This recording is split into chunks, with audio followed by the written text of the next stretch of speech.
I'm Anti-que, Yard Sales Arena, here with the Yard Sales Show for December the 5th, 2010. I'm all by myself today because Uncle Vintie is at work and I have to go later, but I want to share the items that we found this weekend with you. I started off Friday at an estate sale in Eastport, the Eastport area of Annapolis.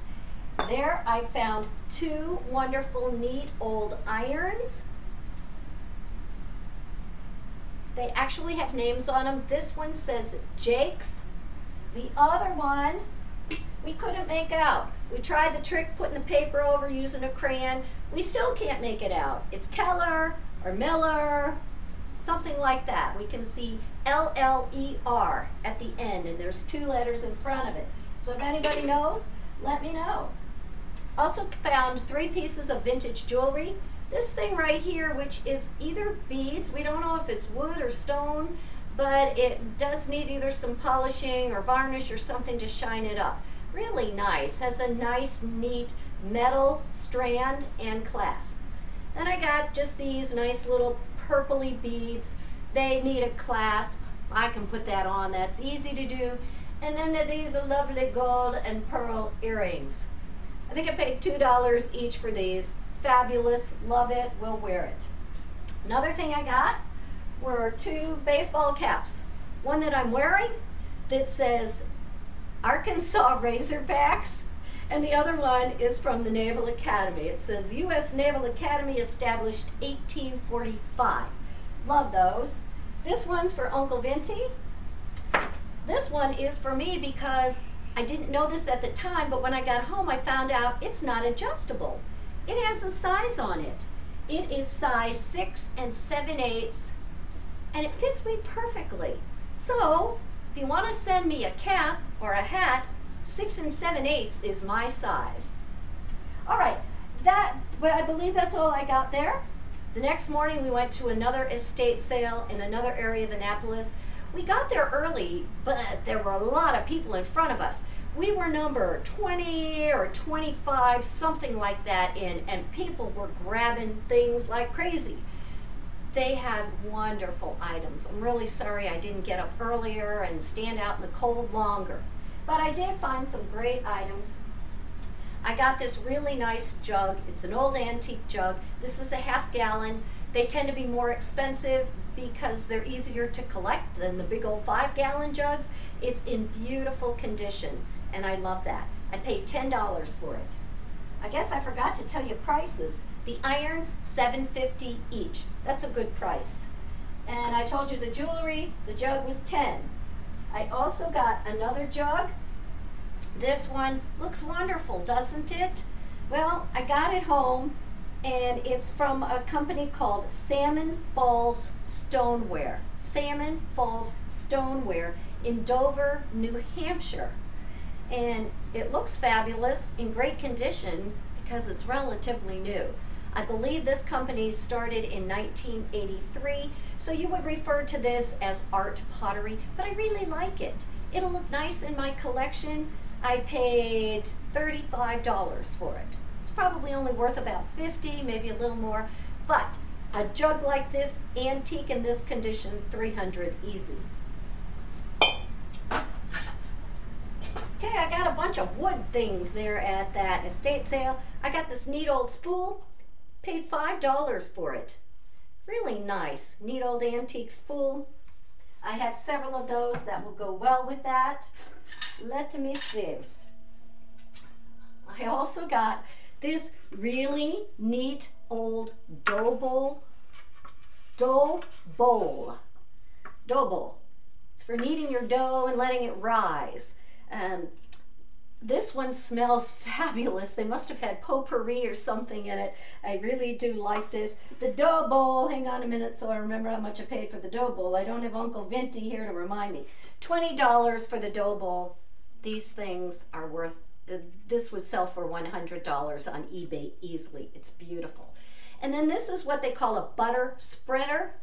I paid $10 for the butter spreader. Yeah, and that's maybe worth $15, $25, something. Not worth a lot, but it goes with the bowl. And I am going to put potpourri in there. Love that. All right. My other wooden items. Looks like a paddle, right? I wouldn't get very far though using that as a paddle. Both of these items are what you would call wooden treens, which just means there's some kind of work implement. That's a catch-all term, treen. This one is an antique. It's really quite nice, and I paid $15 for that. This one looks like either a reproduction or something that's maybe not quite as old, a little more rustic. For something like this, I guess you would chop with it or something, but I would like the handle to be longer. And this one's turned on a lathe. You can actually see the points where it was put on the lathe.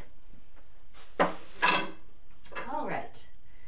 All right, so we left that estate sale and went to a Quaker rummage sale at the Quaker church there in Annapolis. And I paid $10. They just asked for a donation, so we gave him $10 for 4 items. One was this cute little wire chicken basket with wooden eggs in there that are painted to look like real eggs. Really cute little wire basket. The chicken I paid $2.50 for, and he's worth $20 to $30 on eBay. Hard to believe. This thing here, if you're old enough, you might remember these from your grandmother or your mom. These are from the 1940s. It's made by a company called Federal.